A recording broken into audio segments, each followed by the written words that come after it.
Hello students, I am Anurag Rai. In this video, I am going to explain chapter number 2 from poetry, and the name of the poem is Wind. Class 9th, Special English MP Board. So, we will translate the whole poem from English to Hindi.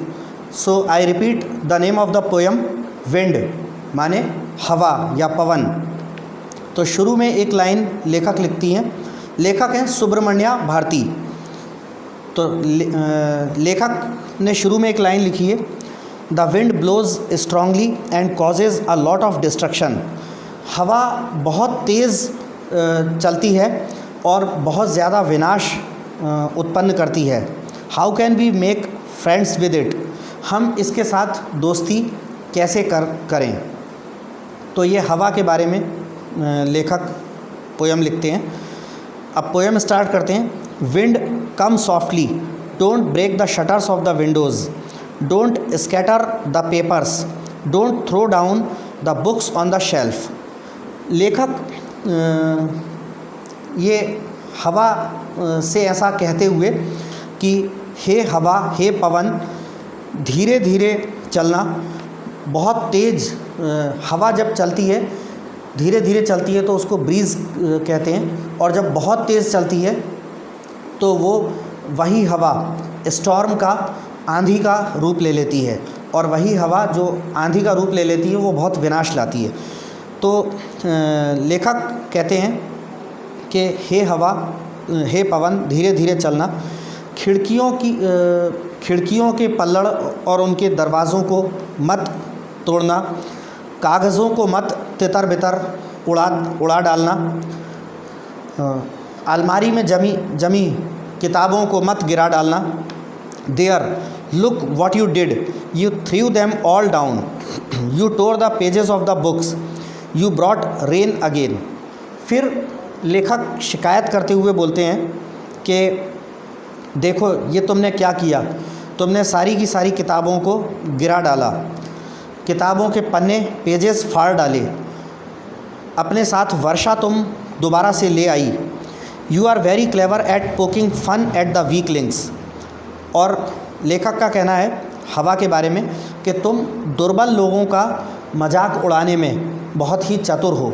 यानी कवि का ऐसा मानना है कि हवा जब तेज़ चलती है आंधी के रूप में, तो वो छोटे मोटे जो मकान होते हैं, यहाँ पक्के मकानों की बात नहीं हो रही है, जैसे झोपड़ी वगैरह के मकान हैं, या फिर कुछ जगह कई कोल्ड कंट्रीज़ में लकड़ी के मकान बनते हैं, लकड़ी की रूफ़ होती हैं।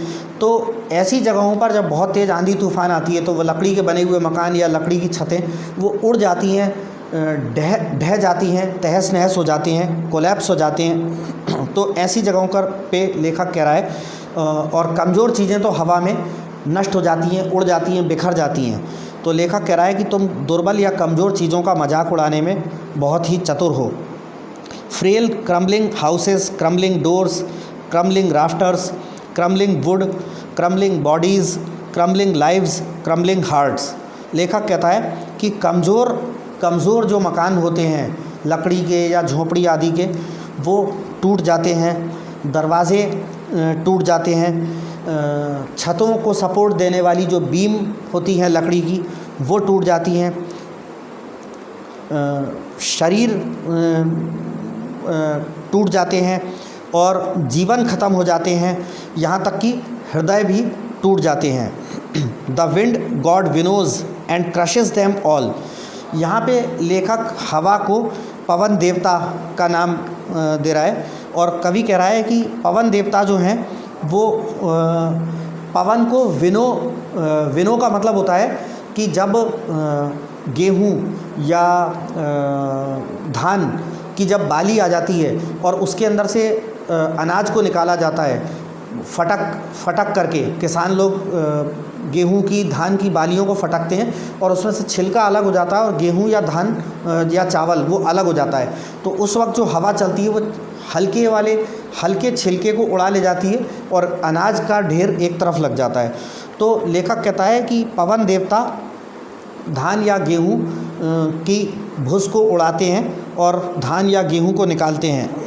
एंड क्रशेस देम ऑल, और he won't do what you tell him. लेखक का कहना है हमसे कि पवन देवता जो हैं जैसा आप चाहते हो वैसा नहीं करेंगे।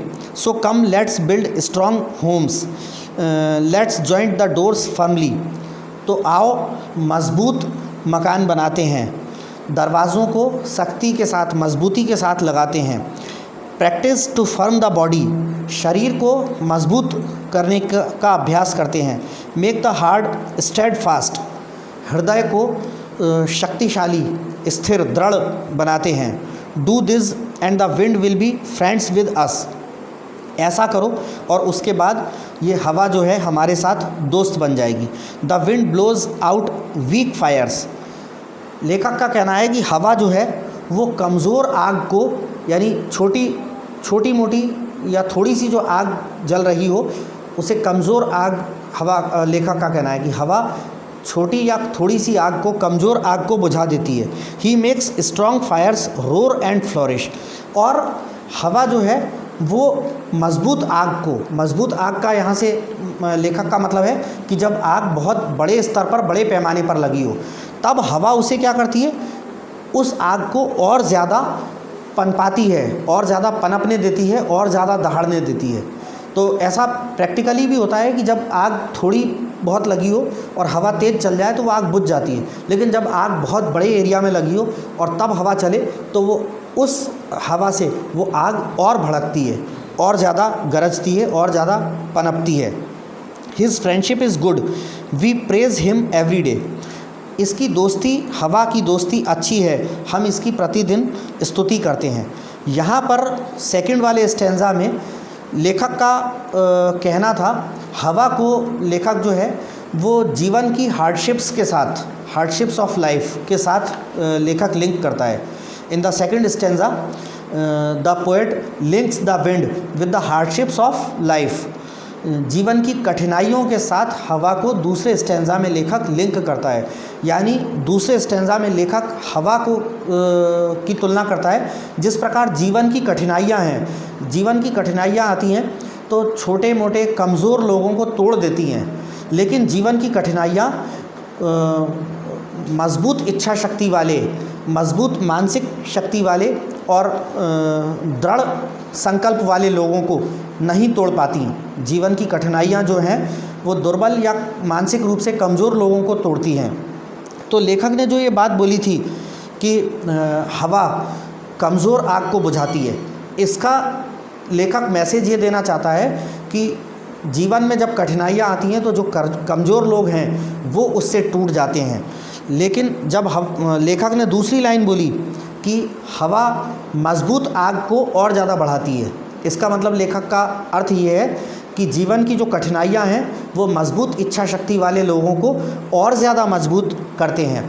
तो और लास्ट की लाइन में जब लेखक कहता है कि हमें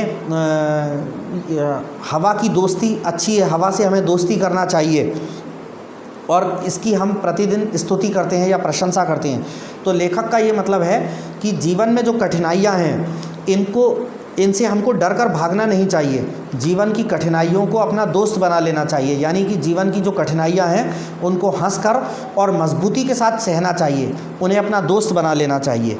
तो ये लेखक इस कविता के माध्यम से मैसेज देना चाह रहे हैं और यहाँ पर अपनी पोयम ख़त्म होती है।